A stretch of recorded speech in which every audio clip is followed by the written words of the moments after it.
මොකද මේ බං?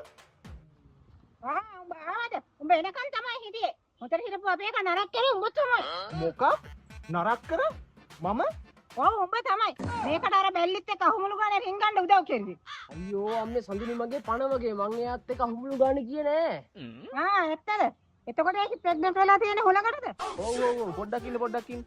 මට මුලින්ම කියන්න මොකද්ද මෙතන වෙලා තියෙන්නේ? වෙලා තියෙන්නේ මේක අපේ පවුලේ නම්බුවක් කාලා. මේක හදාගත්තට වැඩිය හොඳ කෙහෙල් ගහක් හදාගත්තා. අනේ ඇන්ටිනේ ඔයයි අංකලුයි පාන්දර 2 3 විතර හදන කෙහෙල් පෑන්. කතාවන් ඉන්න. අහපංගු මචං. සඳුනි මගේ පණ වගේ. මගෙන් වැරද්දක් වුණා තමයි. හැබැයි මෙහෙම අම්මලා බයින් එක සාධාරණයි. නෑ හරි තමයි. මං උඹට කලින්ම කිව්වනේ. ඔය හිරට ඇඳලා කොණ්ඩේ පාට කරලා පිටින් හැඩට හිටියට ඔය ඇතුළත් හරිය නිකන් හුඹස් කටවල් වගේ බා. කොහෙද ඉතින් අපිට රැවුල නෑනේ. මම මේකට කොච්චර නම් කිව්වද? හොඳ ලස්සන අවංක කෙල්ලක් හොයාගනින් කියලා. අද එහෙනම් පවුලේ නම්බුවත් ඉතුරු. මෙහෙමනේ ඇන්ටි. සමහරුන් ඉන්නවා උන්ට අවංකකම ලස්සන වැඩක් නෑ. නාඩි වැටෙනවා නම් කෙහෙල් ගහක් හරි කමක්. අයියෝ බං ඕක නාත්තපංකෝ. සඳුනි මගේ පණ වගේ. ඒකි මට අවංක නැතුනට මං ඒකිට අවංකව හිටියා. ඒකනේ බං. අවංකකම වැඩි වුණාම සමහර කෙල්ලෝ කැමති නෑ. උන් උනත් කැමති ගහලා මාරු වෙන කොල්ලෝ.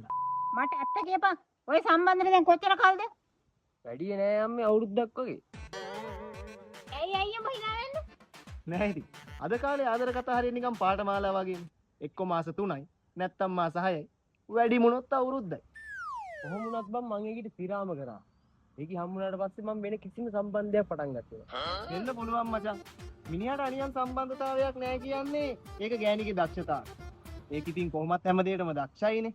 ඇත්තටම මට මේකත් එක්ක පුදුම තරහක් තියෙන්නේ. මේක අවුරුදු 20කට ගෑණියෙකුත් හොයාගෙන තමයි දරුවෙකුත් හදාගෙන. මොලයක් කියලා කිසි දෙයක් නෑ මේකට. ඇත්තටම ඇන්ටි දඟකාරය යවුවනේට සමුදීලා පිය පදවියට පාතබන්න අපිත් ආසයි. හැබැයි බුද්ධිමත් මිනිස්සු තනිකඩ. හරියට මං වගේ. ඇත්තටම මං ආන්න හිටියේ. උඹ කොහොමද කෙල්ලෙක් නැතුව මෙච්චර කාලයක් සතුටින් හිටියේ? මෙහෙමනේ මචං. උඹලා ඔය ආදරේ කියලා දුවන්නේ. ඇත්තටම ලිංගික සම්බන්ධතාවයක් පස්සේ. මට එහෙමනේ.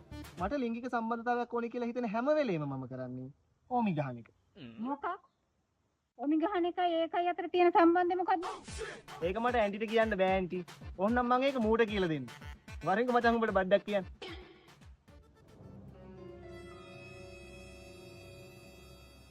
ඕමි ගහිල්ලයි ලිංගික ක්‍රියාවලියයි දෙකම එකයි. පාට්නා ඔල්ලුනොත් අපේ පිහිට තමයි. අගේ කාගේ තබා උපන් විදියටයි බබා වැන්නේ නෑ මල්ලි නොලැබෙන දේවල් වෙනුවෙන් අඬා වැටෙන්නේ අපි හිටියෝ සන්තෝෂෙන්